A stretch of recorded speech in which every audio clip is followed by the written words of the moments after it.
ನಮಸ್ಕಾರ. ಕೋಡ್ಬೇಳೆ ಮಾಡೋದು ಹೆಂಗಂತ ಕಾಂಬ. ಇದಕ್ಕೆ 1 ಕಪ್ಪು ಅಕ್ಕಿ ಹಿಟ್ಟು, ಅರ್ಧ ಕಪ್ಪು ಚಿರೋಟಿ ರವೆ, ಎರಡನ್ನು ಸ್ವಲ್ಪ ದಪ್ಪ ತಳದ ಬಾಣಲೆಗೆ ಹಾಕಿ ಹುರ್ಕೊಳ್ಬೇಕು. ಅಂದರೆ ತುಂಬ ಅಲ್ಲ, ಸ್ವಲ್ಪ ಕೈಯಲ್ಲಿ ಈ ಥರ ಮುಷ್ಟಿ ಕಟ್ಟಿದ್ರೆ ಅದು ಒಂದಾಗುವ ಹಾಗೆ ಬಿಸಿ ಮಾಡಿಕೊಂಡ್ರೆ ಆಯಿತು. ಅದಕ್ಕೊಂದು ಮಸಾಲೆ ರುಬ್ಬುವ. ಅದಕ್ಕೆ ಅರ್ಧ ಕಪ್ಪು ಪುಟಾಣಿ ಬೇಳೆ, 1/4 ಕಪ್ ಕಾಯಿ, ಒಂದು 5 ಹಸಿಮೆಣಸು, 1-2 ಎಸ್ಲು ಕರಿಬೇವನ್ನು ಹಾಕಿ ನುಣ್ಣಗೆ ಪೇಸ್ಟ್ ಮಾಡಬೇಕು. ಆಮೇಲೆ ಈ ಹಿಟ್ಟಿಗೆ ಉಪ್ಪು ರುಚಿಗೆ ತಕ್ಕಷ್ಟು, ಬಿಳಿ ಎಳ್ಳು 1-2 ಚಮಚ, ಆಮೇಲೆ ನಾವು ರುಬ್ಬಿದ ಪೇಸ್ಟ್ ಹಾಕಿ ಲೈಕ್ ಮಾಡಿ ಕಲಿಸ್ಕಣಕು. ಆಮೇಲೆ ಅದಕ್ಕೆ ಬಿಸಿಯಾದ 3 ಚಮಚ ಎಣ್ಣೆಯನ್ನು ಸೇರಿಸ್ಕೊಳ್ಬೇಕು.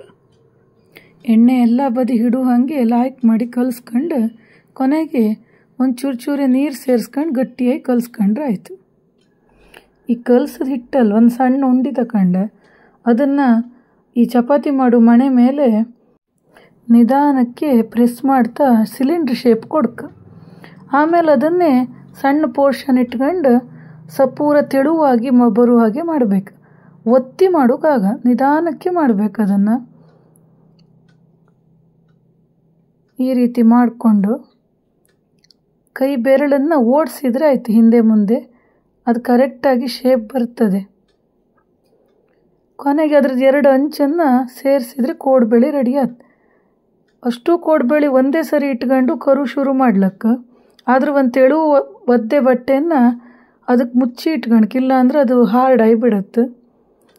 ನಾನು ಸ್ವಲ್ಪನೇ ಮಾಡ್ಕೊಂಡದ್ದು. ಎಣ್ಣೆನ ಒಲೆ ಮೇಲೆ ಕಾಯೋಕೆ ಇಟ್ಕೊಂಡು ಮಾಡ್ತಾಯಿದ್ರೆ 2 ಒಟ್ಟೊಟ್ಟೆ ಆಗುತ್ತೆ. ಕೆಲಸನೂ ಬೇಗ ಸುಲಭ ಆಗ್ತದೆ.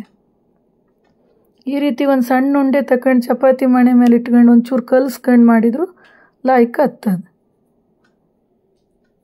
ತೆಂಗಿನ ಎಣ್ಣೆಯಲ್ಲಿ ಕರ್ದದ್ದು, ಪರಿಮಳ ಜಾಸ್ತಿ ತೆಂಗಿನ ಎಣ್ಣೆಯಲ್ಲಿ ಮಾಡಿದರೆ.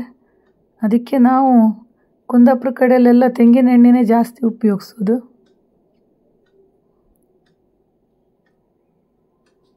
ಈ ರೀತಿ 2 ಕಡೆ ಕೆಂಪಾಗುವವರೆಗೆ ಕೋಡ್ಬೇಳೆನ ಕರಿಬೇಕು. ಈ ಸೈಡಲ್ಲಿ ನಾವು ಹೀಗೆ ಮಾಡ್ಕೊತ ಇದ್ರೆ ಆಯ್ತು.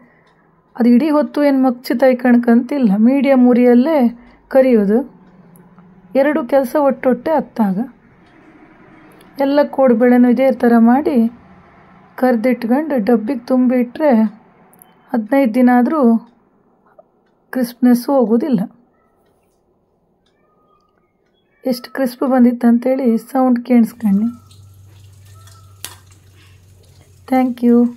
ನೀವು ಮಾಡಿ ಹೇಗಾಯ್ತು ಅಂತ ಹೇಳಿ.